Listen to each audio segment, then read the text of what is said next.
You know, people gave Golden Soldier a lot of crap. They said it was the worst Golden Tower, it was the most useless Golden Tower, Golden Scout was better, and it was a bad Golden Tower. Heh. Keyword was. The Golden Soldier is a ground tower that fires in bursts. It is an enhanced version of the Soldier that can be unlocked from the Golden Crate for 50,000 coins.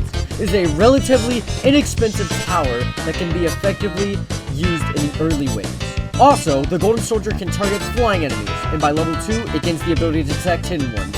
This makes it a reliable choice for handling both hidden and flying threats.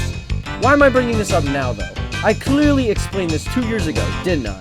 Well, on March 21st, 2023, the Golden Soldier was buffed after I made the original video, and I also made a video on that update. What I didn't mention, however, is that Golden Scout received a rebalance of September 11, 2024. Does this mean the Golden Scout was buffed? Well, not exactly. Even though the DPS at max level was increased from 36.76 to 49.02, the cost was also increased, meaning it only performs well in the early game. Now wait a minute, you might be saying. In your video about the Golden Soldier getting buffed, it only had a DPS of 54.35 for 11,450, compared to the Golden Scout's DPS of 49.02 for 7,100. It's still a cheaper option for better DPS. Now, my friend, let me let you on to a little secret of mine. What I didn't mention is that the Golden Soldier actually received a second buff. Yes, on August 2nd, 2024, during the Fall and Rework update, something that wasn't really noticed was the Golden Soldier got buffed again.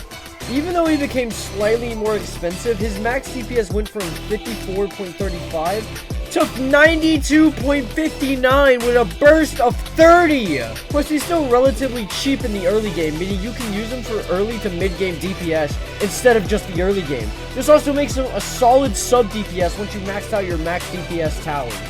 The only real downside of the Golden Soldier compared to Golden Scout is the lack of lead detection. But this is mainly relevant in hardcore mode, where lead enemies are a concern. In contrast, the Golden Soldier has flying detection, which also handles an enemy type in both hardcore and fallen mode, which giving it the upper hand overall. Another downside of the Golden Soldier is that the Golden Scout excels through the early game, making it a better option for speedruns. However, that's primarily for players seeking a challenge, which still makes the Golden Soldier a more viable choice for most players. What you should take away from this video is that the Golden Soldier has a more versatile moveset than the Golden Scout, and you should make better use of it based on its strengths. Also, happy 2-year anniversary to the original video and what made my channel sort of blow up in the first place. Love you guys. Peace out.